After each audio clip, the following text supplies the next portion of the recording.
fait, concernant la pratique de ce qu'on peut appeler la religion négro-africaine, parce que je mentionne le mot religion peut-être pour aider nos sœurs, nos frères à mieux comprendre ceux qui sont déjà dans les religions dites importées. Sinon, petit à petit, nous travaillons à abandonner ces mots religion, vu son étymologie, un mot qui est né très très récemment, qui veut dire d'abord les traditions d'avant. Mais à partir du moment où on glisse sur le terrain de la religion, nous sommes dans une institution humaine. Or, ce qui s'est toujours fait chez nous, à Kama, c'est-à-dire en Afrique noire authentique, ce n'est pas une religion.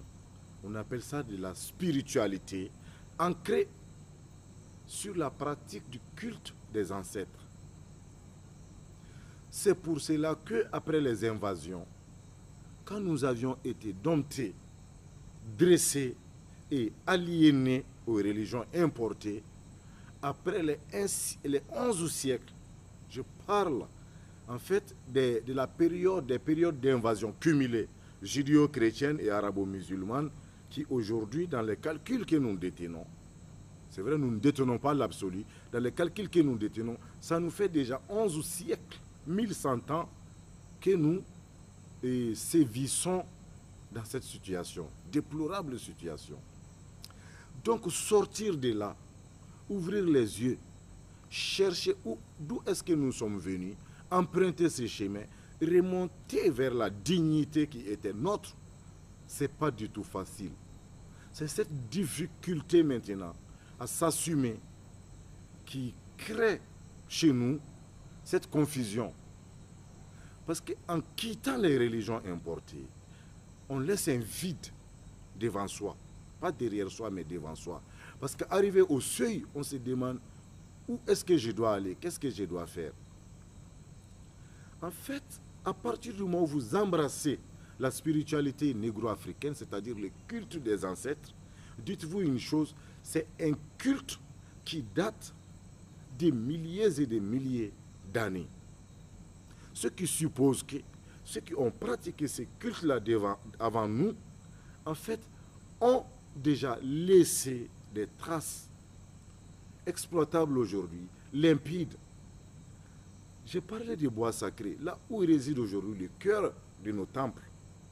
Mais un tour au bois sacré, vous verrez tout simplement que ce que vous appelez aujourd'hui la prière judéo-chrétienne ou arabo-musulmane n'est qu'une copie de ce qui est en train de se faire là-bas. Le jeûne, le sèche, Anta Diop l'avait dit, le pharaon, il l'a dit. Il dit que ce soit les jeûnes, que ce soit les pèlerinages, d'ailleurs que ce soit toutes ces pratiques-là, visibles, qui symbolisent, ah oui, existaient déjà chez nous. Ça veut dire que ce n'est pas compliqué. Chez nous,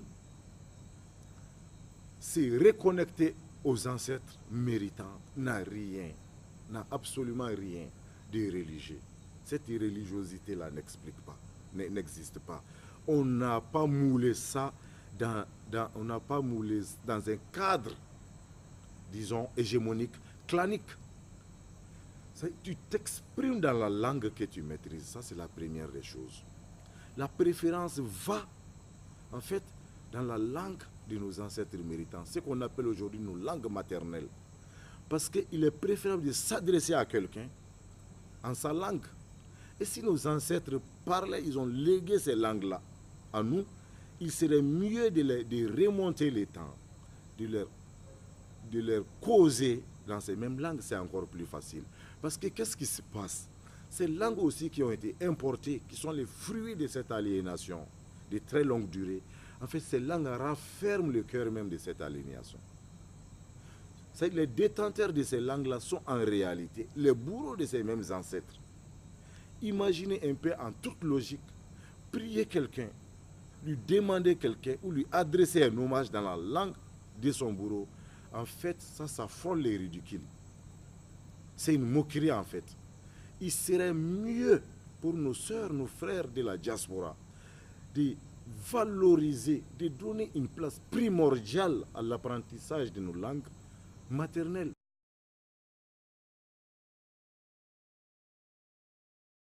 Oui, là, tu as tout à fait raison. C'est extrêmement difficile de le faire, mais je vais le dire moins difficile que ceux-là qui nous viennent, c'est-à-dire les leucodermes, nos légendaires envahisseurs, qui viennent en une année, qui deviennent les as de la langue bamana.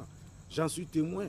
Ces volontaires du corps de la paix, les Peace Corps des Américains, ils ont une année pour faire un dictionnaire plus tard en anglais bamana. J'ai été témoin de ça dans mon village natal. Tu vois, il y a Utah Alliance, de la ville de Utah aux États-Unis. Ils envoient des volontaires en une année qui parlent toutes nos langues quand même d'un site bien déterminé.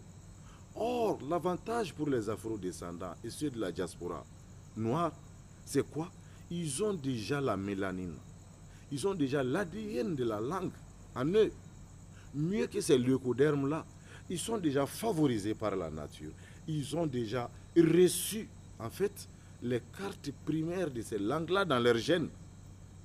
La difficulté réside dans quoi?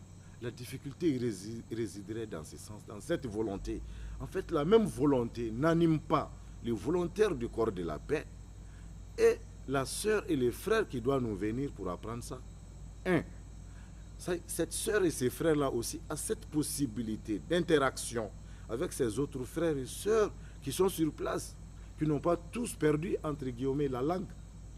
Voyez-vous, à partir du moment où les sémites parviennent à les faire, le leucoderme parvient à les faire, je me dis, il y a moins d'excuses pour nos parents de la diaspora, moins d'excuses pour nos sœurs et frères de la diaspora.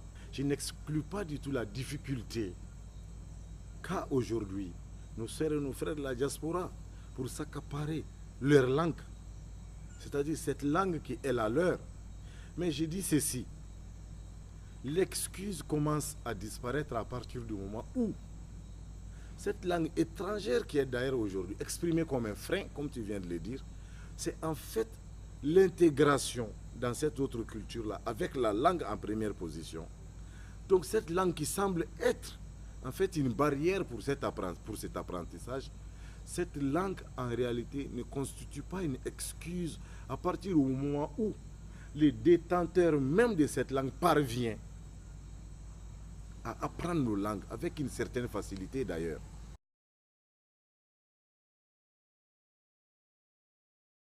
Ceux-là qui sont pauvres, j'en connais, qui apprennent depuis leur place de Paris, qui apprennent l'espagnol en ligne, qui apprennent l'anglais en ligne.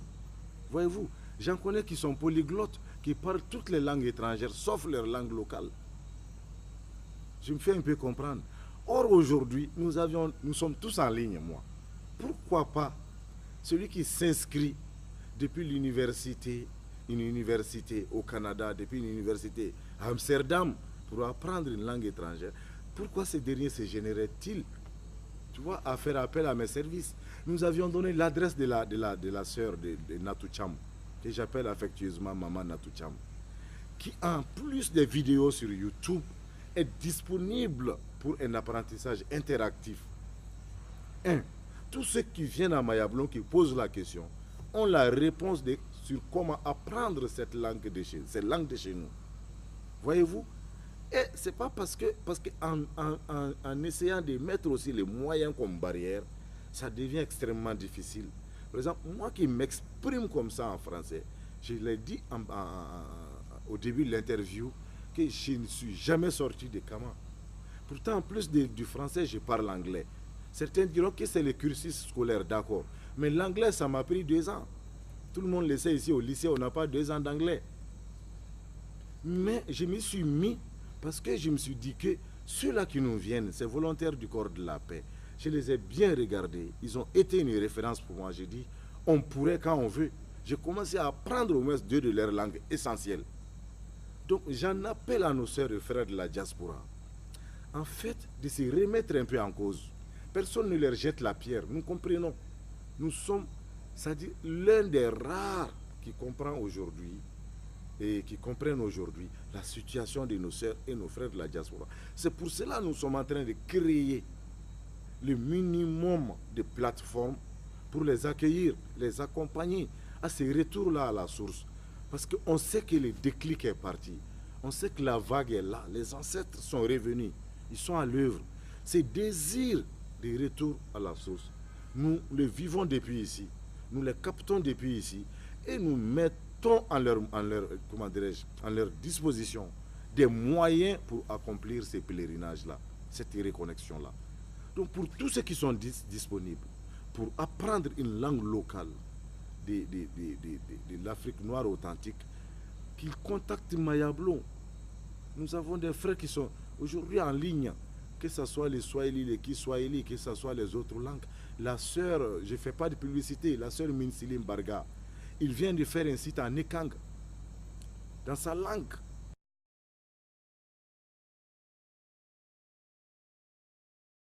Très, très, très important.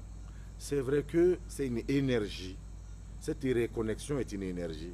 Et c'est l'énergie qui est d'abord captée par l'ancêtre, c'est vrai. Mais la langue, c'est le véhicule de cette énergie. C'est pour cela, à un moment donné, j'ai parlé de logistique. La langue est un moyen logistique de transmission. Parce qu'il s'agit de cryptage à l'origine et de décryptage à l'arrivée. Or, pour crypter, il faut que ça soit codifié dans la langue de la terre. Par exemple, on a parlé de noms. Pourquoi nous déconseillons ces noms étrangers? Parce qu'en réalité, ces noms constituent une carapace qui ne peut pas laisser... C'est que... tout à fait. C'est une carapace qui empêche l'énergie de passer. L'énergie qu'on émet et l'énergie qu'on reçoit. Parce qu'à travers Paul ou Pierre, l'ancêtre n'arrive pas à retrouver sa descendance ou Mamadou, Mohamed et autres. On est complètement... C'est comme en réalité un autre reflet qui est là, en fait, qui te renvoie vers une autre destination. C'est aussi ça la langue. Tu t'adresses par exemple à Ngolo, chez les Bamana, en français. C'est vrai, l'énergie de départ est captée, mais Ngolo interfère énormément, la langue interfère énormément entre la descendance d'Ngolo et Ngolo lui-même. C'est ça l'importance des langues.